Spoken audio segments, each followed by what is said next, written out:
everyone, I am Ronabelle Cabalsi and I'm going to report about the evolving relationship between business and science. So the interaction between business and science is not always smooth.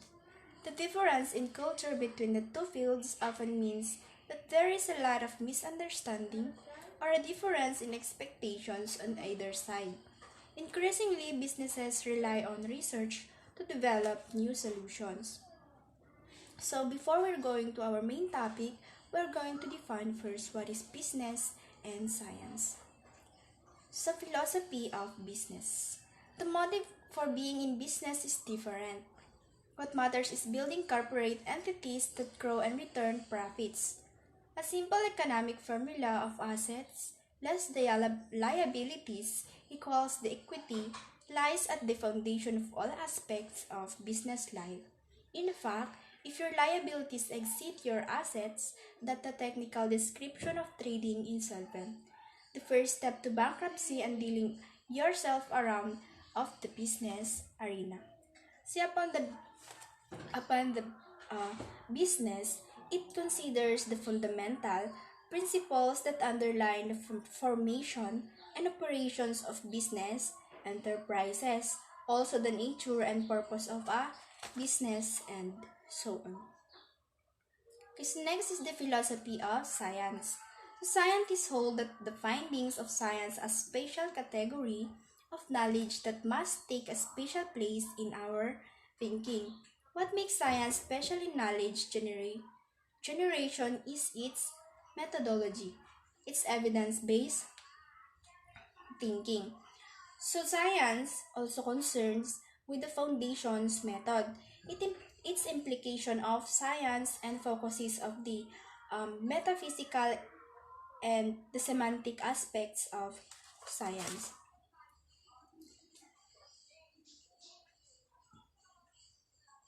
Okay, so scientists hold that the science should determine an issue, whereas the business world favor economics as the preeminent factor in the decision-making program.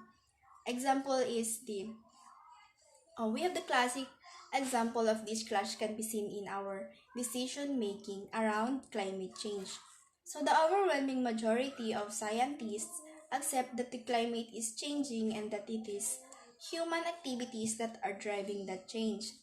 Moreover, the science clearly demonstrates that there are disastrous consequences for our planet and our civilization of allowing this to continue, and so the decision to promote measures to mitigate climate change must be made on these facts. So in this case, it is okay. So in this case, it navigates the relationship of science and business as it is. Okay, upon making our decision making, we must decide the best of it to make our business better and make progress. So upon the relationship of this business and science, well, we know it that it is easy to say that they are interrelated. For this generation, both industries have been working together, and the result have been and continue to be enhanced. So moreover, to say that overflow of this was smooth is a lie. It's been a rough relationship and the changes are high that it will stay this way for inevitable futures. So that's all for my report. Thank you for listening. Good afternoon, everyone. I am Jashmin-Iera Angangan, and I am your second reporter for today. So my topic for today is all about the fundamental clash between business and science.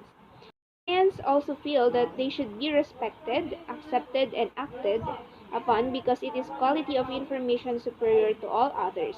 The economics are irrelevant or at best secondary to the scientific determinations. So sa science, they are not focusing on economics but they are focusing on the effects of the things. Yan. So kung bumaba man ang ekonomiya ng isang bansa o bumaba man ang ekonomiya ng mundo, yan, Hindi yun yung finofokusan nila kasi ang finofokusan nila is the safety of this world. Kung ano yung dapat gawin para sa ganun is maging safe from any harm, any natural harm, or man-made harm ang ating mundo. Yan.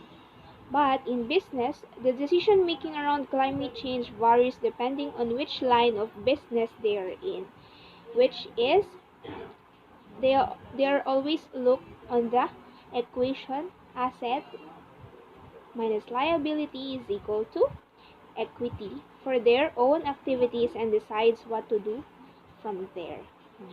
So, sa business, tinatanong muna nila if ito ba ay makakadagdag sa profit natin, ito ba ay mapupunta sa asset natin or magiging liability lang natin. Kung ito ay sa liability lang natin, huwag na natin gawin. Kahit pa na kailangan gawin para sa safety and para sa ikabubuti ng mundo natin. And pag asset, pag makakadagdag yan ng kita natin, go tayo dyan. Parang ganun sa business. So in businesses, there is nothing special about the quality of scientific knowledge that forces them into an action. Scientific knowledge is just another source of information to a business manager, but there is no recognized superiority of science that can insert the workings of the profit and loss statement. So, sa business, wala silang pakialam sa science. Or meron naman, pero hindi sila yung as in sobrang attached sa science na kailangan natin to sa business natin. Hindi. Parang sa science lang sila kumukuha ng some information, not the whole. So, there are other differences between science and business that need to be considered. And ito na yung susunod na i-discuss ko sa inyo. The certainty versus uncertainty between the two. Scientists live comfortably with uncertainty. Scientific findings are expressed as probabilities, the chance of being correct, and generally living with 1 in 20 chance of being wrong is perfectly acceptable. It's an expression of scientific knowledge being provisional. It's only as good as we can demonstrate it to be, and there's always a chance of better explanation coming along and answering our current understanding. So, sa science, kahit pa magkamali sila, they are open with it. Open sila sa pagkakamali na pwede nilang magawa. So, and sa kanila, walang effect yun. Kung magkamali man sila or hindi, they will study again. Pag-aaralan ulit nila yung bagay na yon. Halimbawa, nagkamali sila sa pag-aaral sa isang bagay, pwede nilang ulit-ulitin yon na pag-aralan hanggang sa makuha nila yung totoong information about sa bagay na yun. But in business, uncertainty is a risk. A gamble to be avoided if possible, or a calculation for success that needs to be carefully assessed before being acted upon. Uncertainty is not an underlying principle of business reflecting the robustness of their activities. So sa business, napakahalaga sa kanila na maging sigurado sila sa mga bagay na ginagawa nila. Kasi once na nagkamali sila at once na nabawasan ang profit nila, hindi na nila yon pwedeng ibalik. Or pwede naman nilang magawa ng paraan, pero meron pa rin silang lost. Or meron pa rin silang nawala sa profit nila. Hindi kagaya sa science na kahit magkamali sila, they're willing to accept it and they are willing to study again about doon sa pagkakamali nila. But sa business, malaking kawalan kasi yun kapag nagkamali sila sa mga desisyon na ginagawa nila. Scientists see uncertainty as a philosophical positive, but business views it as an economic negative to be treated with caution. So, sa science, Ang uncertainty is ang positive para sa kanila kasi nga mas alam na nila kung ano yung susunod nilang gagawin or alam na nila sa pag-aaral nila ulit yung mga dapat iwasan at hindi. Pero sa business, kapag nagkaroon ng uncertainty, may negative impact ito sa economy and dapat every decision nila, dapat sigurado sila. Dapat hindi sila padalos-dalos. Dapat hindi sila uncertain sa mga ginagawa nilang decisions. Kasi nga, kapag nagkamali sila, malaki ang mababawas sa kanila. Malaki ang mawawala sa profit nila. So, even the definitions of specific terms change fundamentally between science and business. Take the term sustainability. In science, sustainability is a measure of the exploitation of a resource within a cycle, while in business, it is a statement about the longevity of an activity conducted in the pursuit of profit. Businesses talks about sustainable profits. So, kung makikita natin, ang business, nagpo-focus sila sa kanilang sustainable profits. But in science, it talks about a level of sustainable use. Yan, kung paano magagamit ang isang bagay, kung paano magiging useful ang isang bagay para sa atin. So there are, of course, many other philosophical differences between science and business that hinder their reconciliation and ability to work together to build a better world. So nakita natin doon na may kanya-kanya silang pagkakaiba, may kanya-kanya silang pinagfokusan, kaya minsan mahirap silang pagsamahin. But mga susunod na i-explain ko sa inyo is i-explain sa inyo kung paano nga ba makakatulong both on business and science pag pinagsama sa mundo.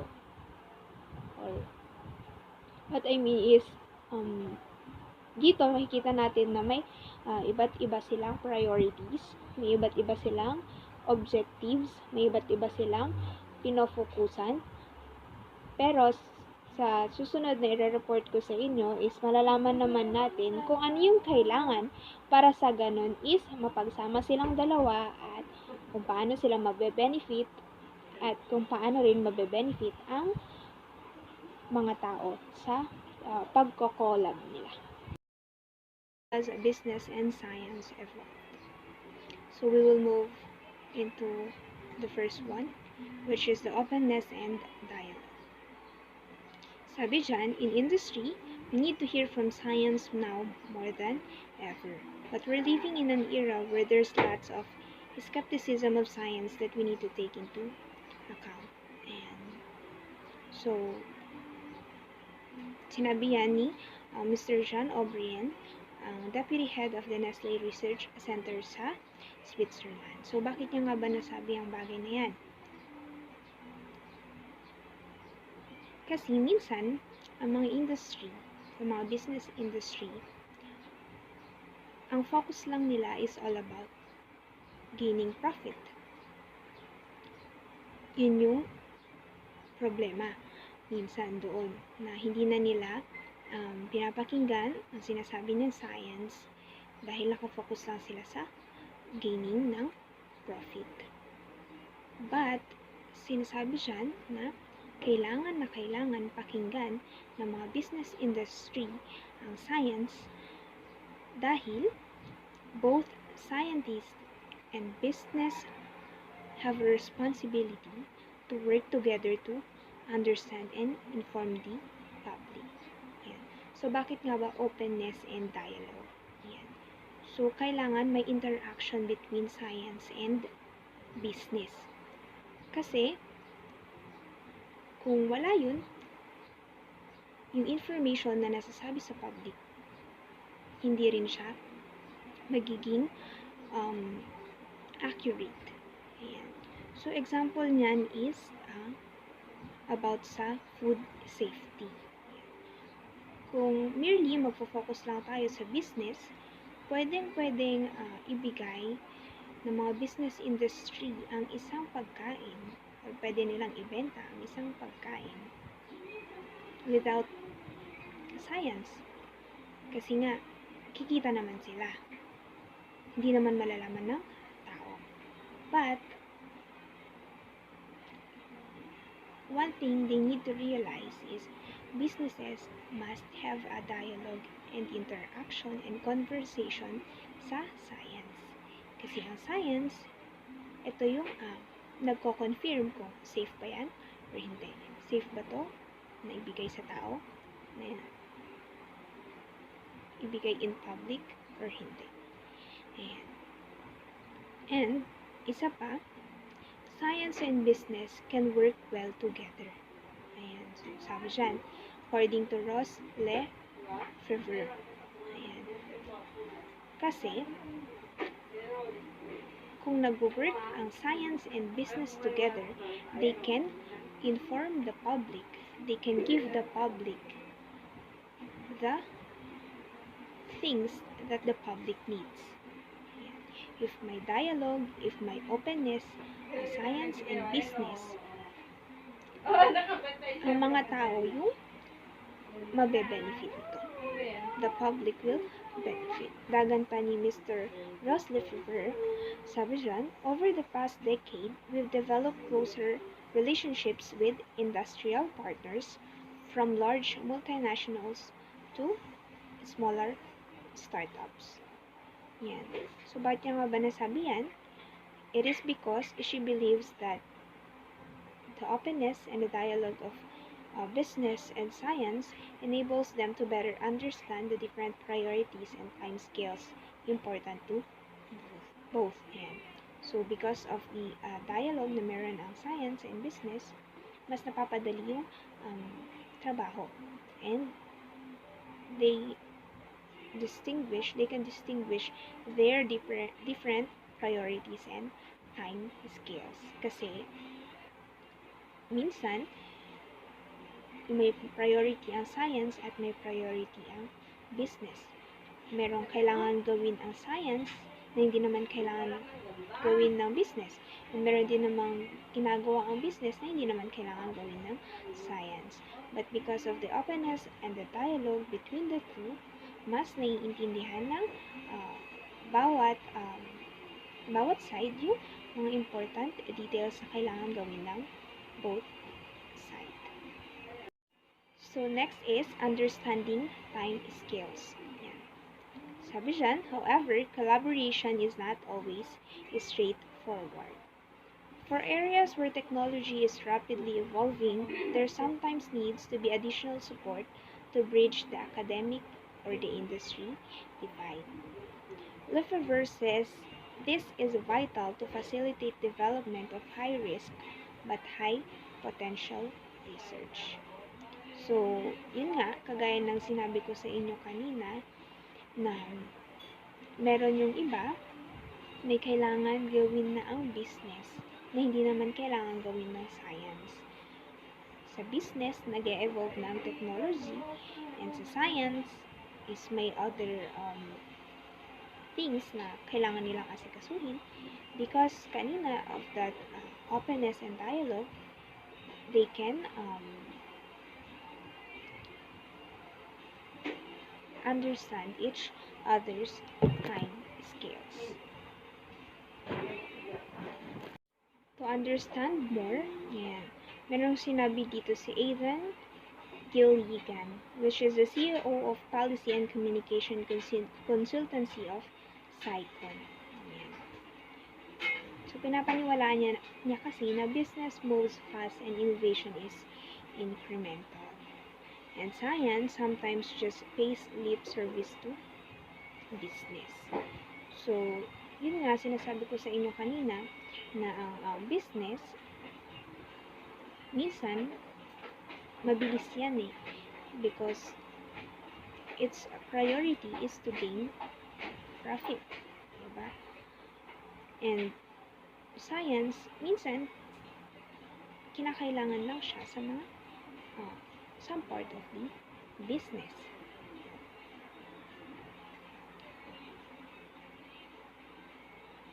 to further understand, sabi siya, researchers and founders need to understand when they make decisions on where to invest. So, ang business, sa business, pwede kang mag-invest kahit walang science na involved. Pero kung hindi ka naman atat sa malaking kita, at gusto mo yung safety ng mga tao, and also about science, pwede kang pumasok sa business na may science. Pero kung gusto mo naman, profit lang, pwedeng pumasok ka sa business na walang involved na science. Kasi nga, lagi nating tatandaan na ang business, mabilis siya tumakbo. Mabilis siyang mag-evolve.